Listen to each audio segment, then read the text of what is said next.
अरे चाचा आप, अस्सलाम वालेकुम, आइए ना। वालेकुम सलाम। आइए आइए, बैठिए बैठिए ना।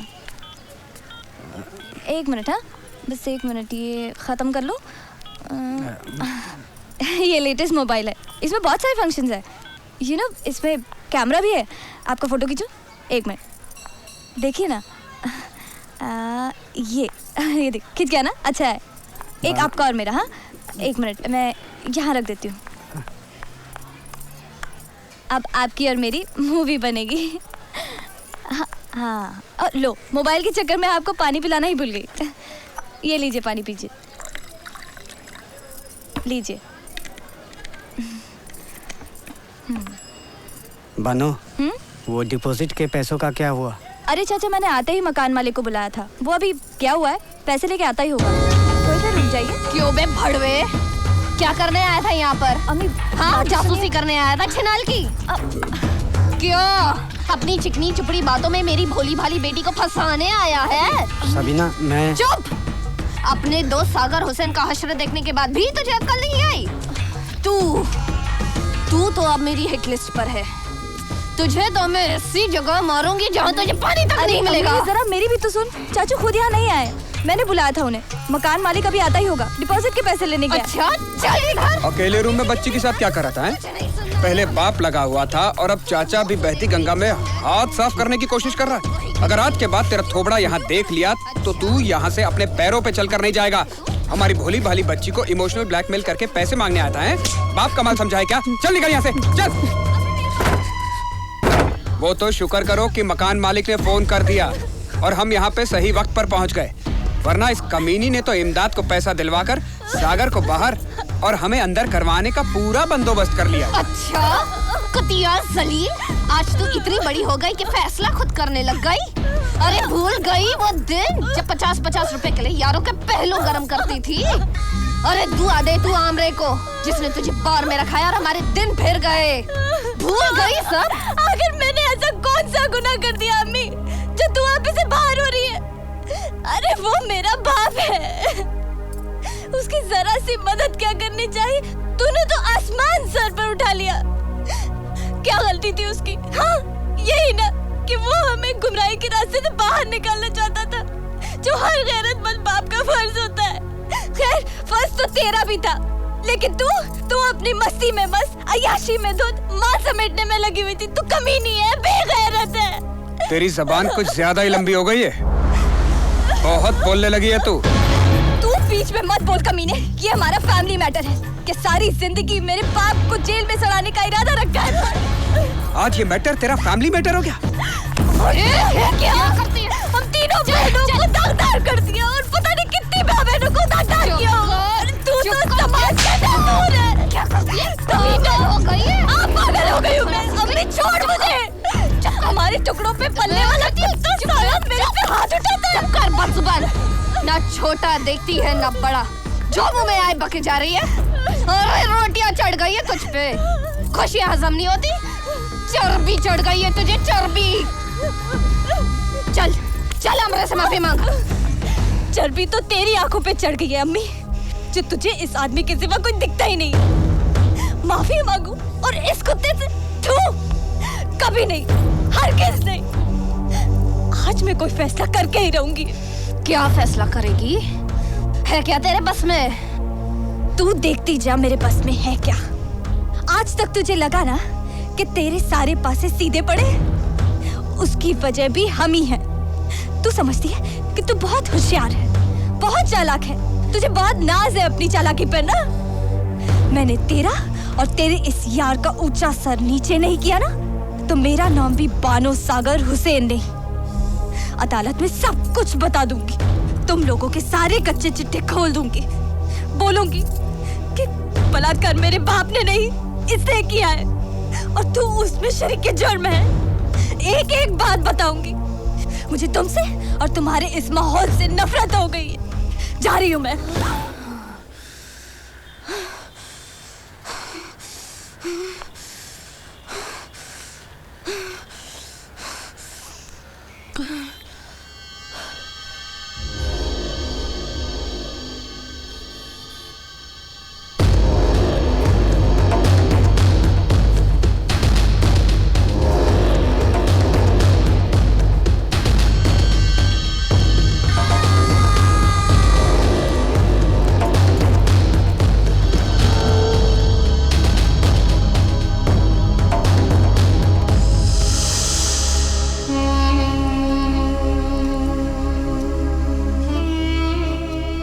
ऑनर, आज तक इस अदालत में सागर हुसैन पर बलात्कार का मुकदमा चल रहा था, मगर हकीकत तो यह है कि हमने, बल्कि पूरे सिस्टम ने सागर हुसैन के साथ बलात्कार किया है। पल पल उसके साथ बलात्कार किया है। उसको कितनी ज़हनी और दिली तकलीफ हुई है, उसका रत्ती भर किसी को एहसास नहीं है। कभी हमने सोचा कि यह समाज कहां जा रहा है? एक अंधी गहरी खाई में गिरने जा रहा है। चारों तरफ पैसे की होड़ लगी हुई है। जायज और नाजायज की कोई तमीज ही बाकी नहीं रही। बस पैसा आना चाहिए, कहीं से भी आए, किसी भी शक्ल में आए, मगर पैसा आए। हमने अपनी जिंदगी की वैल्यूज और मोरल्स को भुला दिया है। That's all your honour.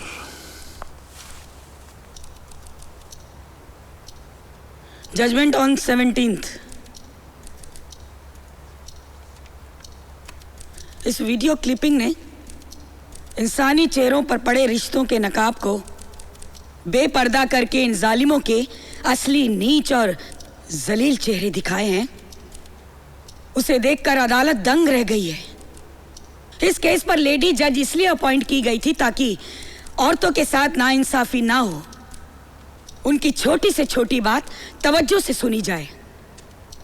लेकिन यह बात सच साबित हुई कि औरत ही औरत की दुश्मन है।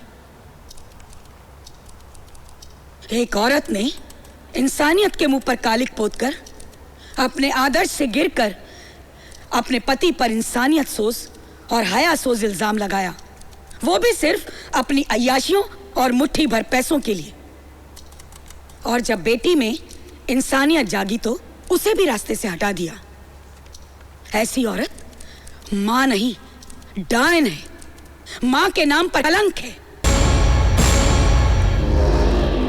अदालत डिफेंस के जरिए उठाए गए सवालात से सहमत है और हुकूमत और दानिश्वरों से यह अपील करती है कि सामाजिक गिरावट की वजहात का पता लगाकर उसे रोकने का कोई उपाय किया जाए। यह अदालत हुक्म देती है कि सबीना बेगम और आमरे को गिरफ्तार किया जाए और उन पर सागर हुसैन पर झूठा मुकदमा बनाने और बानो सागर हुसैन को गुमराह करके उसे कत्ल करने का भी मुकदमा चलाया जाए और उनकी दोनों बेटियों को आशा सदन भेजा जाए। और अदालत साथ ही साथ ये भी हुक्म देती है कि इस केस के आईओ के रोल की भी तहकीकात करके कार्रवाई की जाए और इस कार्रवाई से अदालत को भी वाकिफ कराया जाए, क्योंकि बिना पुलिस की मिली भगत के इतना बड़ा कांड नहीं हो सकता। और जहां तक मिस्टर सागर हुसैन का ताल्लुक है, अदालत मिस्टर सागर हुसैन को बेकसूर मानती है और बाइज्जत बरी करती है।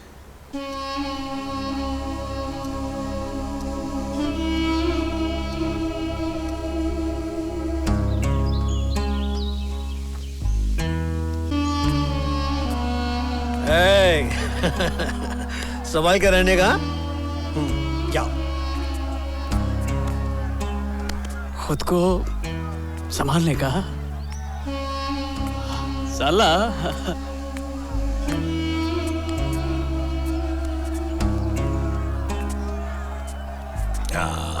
वायरस की तरफ फैला है। अभी नहीं बोलेगा। All the best Tikra, all the best. मैंने कहा था ना, खुद को खुदा के हवाले कर दो। वो अपने नेक बंदों पर दाग नहीं लगने देता। आप यहाँ इसलिए नहीं आए थे कि आपने कोई गुनाह किया है। अल्लाह ने आपको इसलिए भेजा है कि आप मुझे छुड़ाएं। सागर भाई, 7 मर्डर किया, कोई अफसोस नहीं आप लोगों को, लेकिन तुम्हारा मर्डर करने का सोचा, जिंदगी भर अफसोस रहेगा। क्या करे, क्रिमिनल है ना, क्रिमिनल की तरह सोचता है। हर सामने वाला आदमी क्रिमिनल दिखता है। सिर्फ ये नादिर साहब सच्चे थे जिन्होंने तुम्हें पहचाना। गले तो लग जाए यार।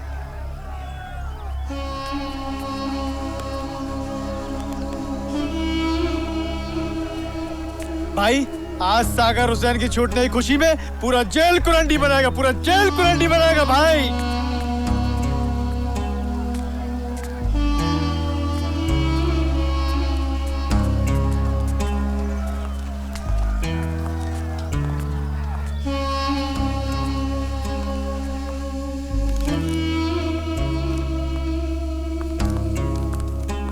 इसे रख लो, तुम्हारे काम आएंगे।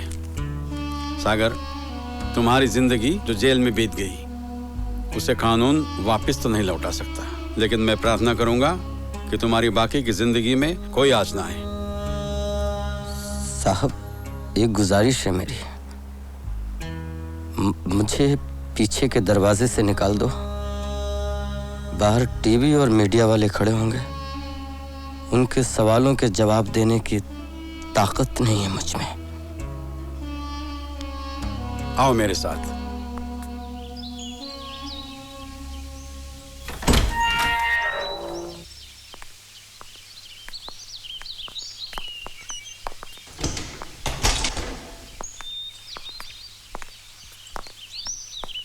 देखा सागर हुसैन, कौन है यहाँ पर?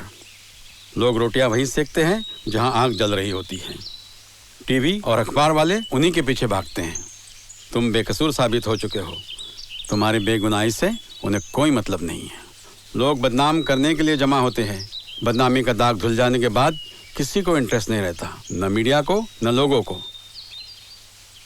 अब बताओ कहाँ जाओगे? मालूम नहीं साहब, रास्ते जहाँ ले जाएं। खुदा हाफिज।